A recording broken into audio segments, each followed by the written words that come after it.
London, Acid City.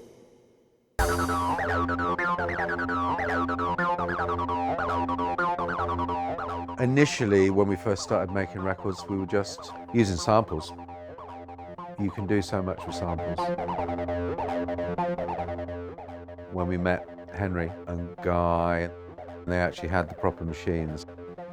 It really put us up there with everyone else that was making music.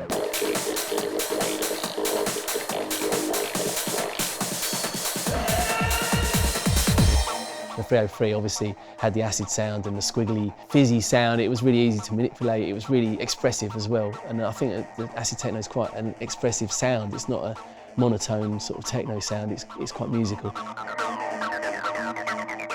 Well, it's hypnotic for starters. It's got its own little clock that goes round. It pulses at you, and it is hypnotic. You hear it in any environment, played in any way, as long as it's in a loop, it kind of throws you, it almost puts you in a trance. With acid techno, all you're doing is just make it a bit more aggressive. You know, you open up the frequencies and make it just harder sounding and faster. The 303 sounds like what it is. It's actually quite a cheap single oscillator synthesizer. Kind of the main sound of the 303 is the accent, especially when the resonance is up high, you'll get a kind of wow sound. And that was probably one of the first things that really kind of blew my mind with the 303 was this kind of wow, wow kind of thing that it does. It's just got that beautiful sound to it. I really love the clean acid sound when it goes all elasticy and stretchy. I love acid. I just love it. I fucking do. Like, if you hear my early sets, you'd be surprised how much acid I used to play. And I was going through my record collection, I'm like, wow. It's designed to be a complement for musicians, like a guitarist. So it's like a bass instrument. When you're practicing your guitar, you could have this thing just rolling a bass line next while you're playing. But then if you manipulate it, you can get some really crazy sounds. What's very particular about the 303 sequencer is obviously the slide and the accent. And it has a very limited control set, you know, it only has 5-6 controls on it. And I think because of the way that the slide and the accents in the sequencer interact, you know, it's instantly a very unique sound. No other machine sounds anything like it.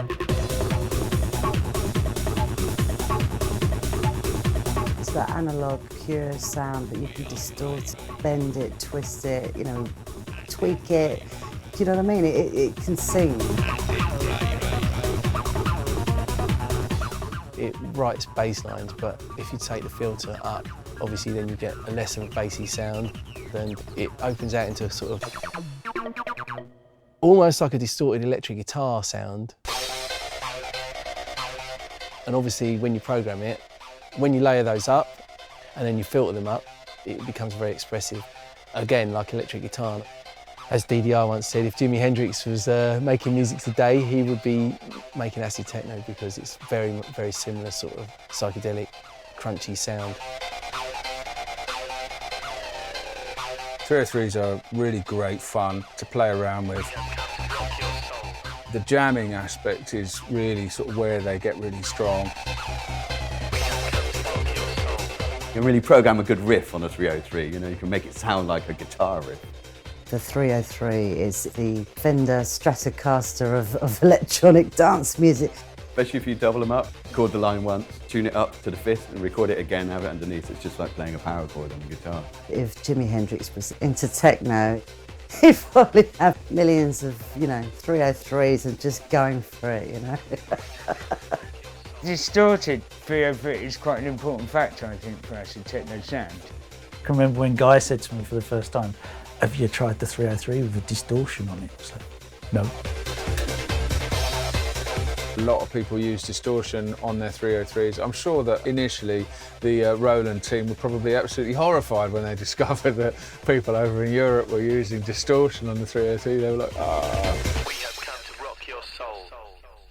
Yeah, it's been with us for a long time. It will never go away. It's like part of electronic music, you know? It's like taking the guitar out of fucking rock and roll and saying, yeah, that was okay while it lasted, you know? Never. It's not doing what it was designed for in the first place, so the fact that it's being misused gives it this anarchistic edge anyway. I got my 303 from my uncle. He got it from New. So I got a 303 and a 606 from him. I remember when I was a kid, and I was about 12 years old, and my dad asked me to come up to his studio, and he said, you know, what do you think? And he had this 303. I went straight to the geezer's house, gave him 50 quid and took it away quickly, because that's how much it cost me. And then got home and got really excited about it. Tried to read the manual, couldn't understand that, and then I worked out how to use it. Yeah, it was a perfect machine for us to use. And yeah, we still love it to this day.